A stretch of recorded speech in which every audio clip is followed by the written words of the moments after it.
Hey everybody, Danny Bader dropping in for another episode of a Sunday Sermon on Monday.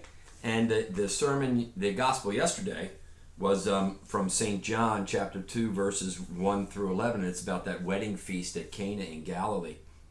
And from what I understand, it's only told in the Gospel of John, not the other ones. So kind of interesting. It was January 16th, 2022. There was a wedding at Cana in Galilee, and the mother of Jesus was there. Jesus and his disciples were also invited to the wedding, and when the wine ran short, the mother of Jesus said to him, "They have no wine." And Jesus said to her, "Woman, how does your concern affect me? My hour has not yet come." His mother said to the servers, "Do whatever he tells you." Do whatever he tells you. Now there were 6 stone water jars there for Jewish ceremonial washings, each holding 20 to 30 gallons. Jesus told them, "Fill the jars with water." So they filled them to the brim, and then he told them, "Draw some out now and take it to the head waiter." So they took it, and when the head waiter tasted the water that had become wine, without knowing where it came from, although the servers who had drawn the water knew, the head waiter called the bridegroom and said to him, "Everyone serves good wine first, and then when people have drunk freely, an inferior one. But you have kept the good wine until now." Jesus did this as the beginning of his signs at Cana in Galilee, and so revealed his glory, and his disciples began to believe in him. So I like this one. I always like this story, and for a couple of reasons. I like the dynamic between Jesus and his mom, and also that it was Jesus' first miracle. And what a good one, right? To take water and turn it into wine. As a red wine guy myself. Now I know I wrote my book, I Met Jesus for a Miller Lite. So yeah, I don't know why he didn't turn the water into Miller Lite, but I think the wine thing worked for him. A couple of things about the gospel that really landed for me. And I picked up some interesting, I started to go to a Friday morning gospel reflection with some men, some wonderful men of strong faith. And I picked up a few things there, and I was reflecting on it as well when I was thinking about this week and this episode of a Sunday Sermon on Monday. And here's a couple of things. For me, I was called to the attention again that Jesus was human. So here he was going to a wedding, very much like we do, just a regular dude, right, in terms of his human form, and going to a wedding. So what it did for me is it confirmed for me and reminded me that Jesus lived this life in human form like us. Now here it is, 2022. So I know the world's different and things are different. So did he live exactly the life that we live?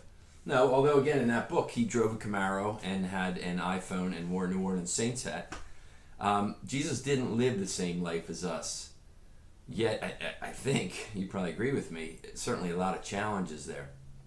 So it reminded me that as I struggle as a man, as a human, that it's okay for me to just stop and say some prayers right through the Holy Spirit and talk, to Jesus, because he lived this and he knows what it's all about.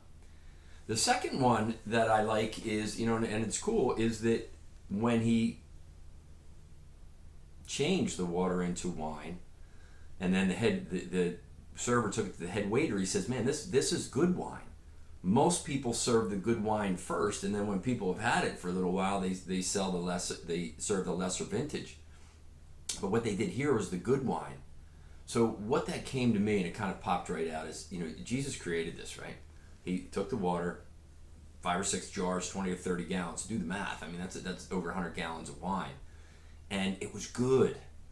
So it reminded me that anything that Jesus, that God, that consciousness, universe, however you connect with something bigger, it creates good. And if you believe like I believe, I'm created in the image and likeness of God. I was created there, right? I've got my heart, my lungs, and my brain, help my body go. And then I've got that Holy Spirit, that divine energy inside of me. So it brings me back to remind me, and it should remind you, that at our core we're good. Do we screw up sometimes? I certainly know I do. Give yourself a break. Don't beat yourself up. Come back to, okay, at our core we're good. And then the third thing that I really liked, and it was interesting that Jesus refers to us, he doesn't say mom, he referred to her as woman.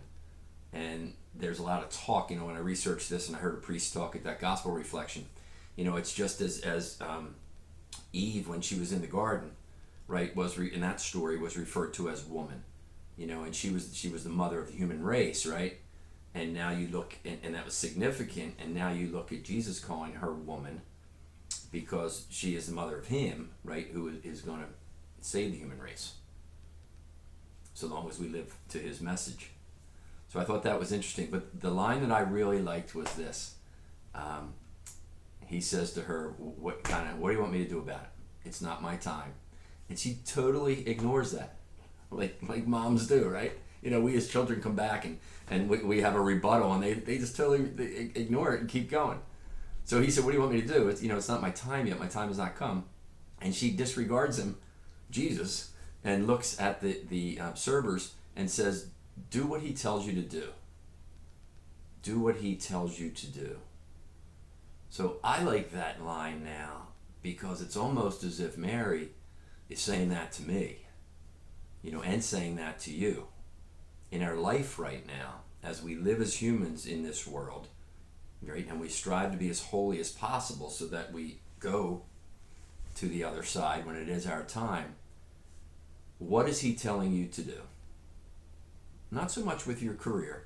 Go have a great career and make money and memories and buy nice things. That's all good. The process there, I think, is how. So how is Jesus telling us what to do? Do what he tells you to do. Now here's the other thing. As you think about your relationship, with Jesus, with God, and we're trying to hear what he tells us to do, we got to block some of the noise out. His message of what you're going to do does not come through your email inboxes. It does not come through your social media. And it does not come through Netflix or Yellowstone or anything else. So again, one of the principles that we talk about a whole lot here is to be still. So I challenge you to create some times of stillness and really listen. And that's where you're going to hear, right, what he wants you to do. So really great gospel reading. I like that one. I think it's cool. A couple things to remember. Jesus was human, so he knows what we're dealing with and he can help us out. Right? He made the wine very, very good, just like he made you and me, even when we may not act like that. We just got to come back to our source of goodness and operate from there. And then the third one, do what he tells you to do. So create some time, get still, some prayer, some meditation, and really listen. What is Jesus calling you to do? All right, so always good to hang out and chat. Until next time, stay firm in your faith. Love you. Peace.